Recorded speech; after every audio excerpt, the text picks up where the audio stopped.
Di dalam pembelaannya Pak Edi Prabowo ini sebenarnya minta untuk dibebaskan. Ketika Anda ingin menjatuhkan sebuah putusan yang tepat, maka Anda harus berusaha untuk menjadi pelaku kejahatan, menjadi korban kejahatan, sehingga Anda mampu untuk mendudukan persoalan dan memberikan putusan yang tepat. Salam Pancasila dan salam penegakan hukum ini dikirimi sahabat rumah Pancasila ya dari Detikcom. Tentang Mahkamah Agung sunat vonis Edi Prabowo 4 tahun karena bekerja baik pada saat jadi menteri. Jadi vonisnya Mahkamah Agung itu menjadi 5 tahun dengan subsidiar dia dikasih denda 400 juta ya. Kalau tidak dibayar maka kurungannya adalah 2 bulan. Jadi 5 tahun plus 2 bulan. Kemudian diributkan oleh semua masyarakat Indonesia. Yang pertama dulu ya, tolong dipahami poin pertama. Saudara Edi Prabowo ini dituntutnya jaksa itu 5 tahun tuh. Dan dendanya 400 juta. Vonis pengadilan tingkat pertama atau pengadilan tipikor Jakarta itu 5 tahun. 400 juta. Sesuai dengan apa yang dituntutkan jaksa. Nah, jadi 9 tahunnya itu di pengadilan tinggi. Ketika diajukan banding, pengadilan tinggi menaikkan jadi 9 tahun. Sampai di Mahkamah Agung koreksi kembali sehingga sebenarnya bukan disunat ini, tapi menetapkan kembali pada putusan yang dilakukan oleh pengadilan tingkat pertama. Jadi hanya 5 tahun penjara. Di dalam pembelaannya Pak Edi Prabowo ini sebenarnya minta untuk dibebaskan.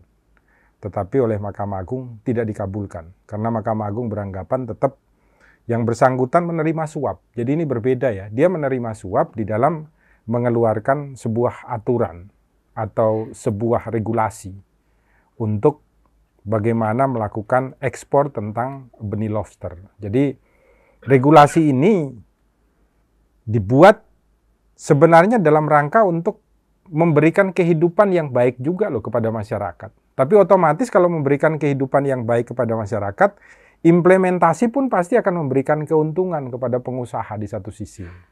Nah, pengusaha yang meminta ini kemudian memberikan sebesar 77.000 US dollar ya kalau saya tidak salah itu sebagai uang suapnya. Jadi pertimbangan Mahkamah Agung tentang yang bersangkutan ini telah bekerja secara baik itu juga pertimbangan yang cocok ya untuk memberikan hukuman 5 tahun sesuai dengan apa yang dituntutkan oleh jaksa. Kenapa demikian? Karena manusia ini tidak selamanya bisa berbuat baik di dalam hidup. Pagi kita bisa berbuat baik, siang bisa jahat, sore bisa baik lagi, dan seterusnya. Marah, kemudian kadang juga menerima sesuatu yang tidak benar, semuanya ada. Perihal apa yang menyebabkan hal tersebut terjadi. Nah, Mahkamah Agung mempertimbangkan secara cermat dan baik gitu loh, bahwa orang di dalam hidupnya bisa saja dia hidupnya jadi guru selama 10 tahun itu selalu berbuat baik aja. Tiba-tiba di tahun ke-11 ada muridnya yang buat salah, saking jengkel dan marah dan mungkin punya masalah di rumah atau problem karena sakit dan lain sebagainya, muridnya ditempeleng, berdarah, luka, akhirnya menjadi kasus kemudian dihukum seberat-beratnya. Padahal dia adalah guru yang baik selama 10 tahun. 10 tahun ini menjadi pertimbangan yang logis.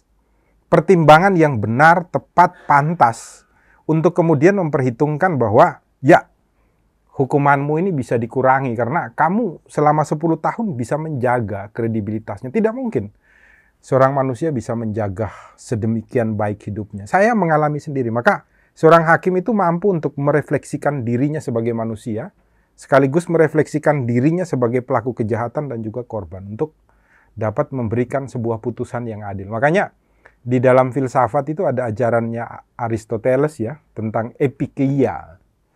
Ketika Anda ingin menjatuhkan sebuah putusan yang tepat, maka Anda harus berusaha untuk menjadi pelaku kejahatan, menjadi korban kejahatan, sehingga Anda mampu untuk mendudukan persoalan dan memberikan putusan yang tepat bagi mereka semua. Itu epikeia.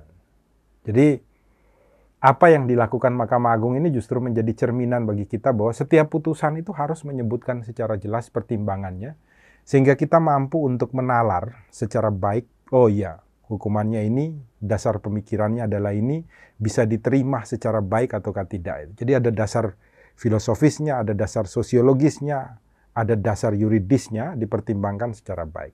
Salah satunya mempertimbangkan Anda pernah bekerja, berbuat kebaikan sekian lama dan berbuat satu ketidakbaikan.